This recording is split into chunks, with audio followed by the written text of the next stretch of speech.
तो हमें लगता है कि इंसान बहुत आगे बढ़ चुका है। रॉकेट उड़ते हैं, सैटेलाइट घूमते हैं और अंतरिक्ष स्टेशन में लोग रहते हैं। लेकिन अगर सच में देखा जाए तो इंसान ने अंतरिक्ष में बहुत कम दूरी तय की है। हमारा पूरा अंतरिक्ष सफर अभी भी पृथ्वी के बहुत पास सिमटा हुआ है। इंसान ने पहली बार 1961 में पृथ्वी की कक्षा में कदम रखा। इसके कुछ साल बाद 1969 में इंसान चांद तक पहुंचा। यह मानव इतिहास की बहुत बड़ी उपलब्धि थी। पहली बार कोई जीव अपने ग्रह से बाहर किसी और दुनिया की सतह पर पहुंचा था। लेकिन चांद पृथ्वी से सिर्फ 3,84,000 किलोमीटर दूर है। ब्रह्मांड के पैमाने पर यह दूरी लगभग कुछ भी नहीं है। चांद पर जाने के बाद इंसान वहां ज्यादा देर नहीं रुका। कुछ ही मिशन हुए और फिर इंसान वापस पृथ्वी की कक्षा तक सिमट गया।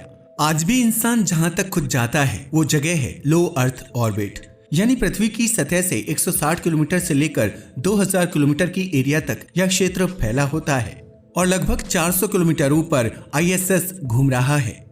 यही वो जगह है जहां अंतरिक्ष यात्री महीनों तक रहते हैं, प्रयोग करते हैं और फिर वापस लौट आते हैं। 400 किलोमीटर सुनने में ज्यादा लगता है, लेकिन यह दूरी दिल्ली से जयपुर से भी कम है।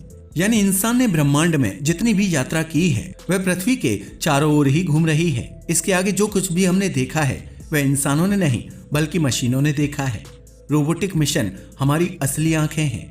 वॉयेजर जैसे यान जो 1970 के दशक में भेजे गए थे सूरज की प्रभाव सीमा यानी हीलियोस्फीयर से बाहर निकल चुके हैं, लेकिन पूरे सौरमंडल से नहीं। लेकिन उन्हें वहां तक पहुंचने में दशकों लग गए और वे आज भी किसी दूसरे तारे के पास नहीं पहुंचे हैं। मार्स पर जो रोवर चलते हैं जैसे परसिवरेंस, वे इंसान की जगह वहां काम कर रहे हैं। वे तस्वीरें भेजते हैं, मिट्टी की जांच करते हैं और संकेत ढूंढते हैं, लेकिन ये सब बहुत धीमी प्रक्रिया है।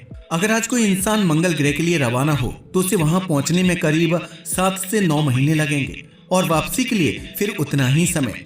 यह कोई छोटी यात्रा नहीं है। यही हमें एक सच्चाई बताता है। आज की स्पेस टेक्नोलॉजी बहुत सीमित है।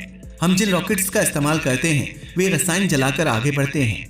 यह तकनीक लगभग 70 साल पुरानी है। रॉकेट का ज्यादातर हिस्सा ईंधन ढोने में ही खर्च हो जाता है। जैसे जैसे ईंधन खत्म होता है रॉकेट हल्का होता जाता है, लेकिन फिर भी इसकी गति की एक सीमा होती है। इसका मतलब यह है कि हम जितनी तेजी से जाना चाहते हैं उतना ज्यादा ईंधन चाहिए और ईंधन जितना ज्यादा रॉकेट उतना भारी। यह एक ऐसी समस्या है जिससे आज तक इंसान पूरी तरह बाहर नहीं निकल पाया है। इसी वजह से अंतरिक्ष यात्रा बहुत महंगी है। एक इंसान को अंतरिक्ष में भेजने के लिए करोड़ों डॉलर खर्च होते हैं। सुरक्षा, भोजन, पानी, ऑक्सीजन, रेडिएशन से बचाव, हर चीज की व्यवस्था करनी पड़ती है। अंतरिक्ष इंसान के लिए बना ही नहीं है। पृथ्वी हमें सब कुछ मुफ्त देती है, हवा, पानी, तापमान, गुरुत्वाकर्षण। लेकिन जैसे ही हम पृथ्वी से बाहर निकलते हैं हर चीज मशीनों के भरोसे हो जाती है। एक छोटी सी गलती और जान जाने का खतरा। इसलिए आज भी अंतरिक्ष यात्रियों की संख्या बहुत कम है। अब तक सिर्फ कुछ सैकड़ों लोग ही पृथ्वी से बाहर गए हैं। पूरी मानव जाति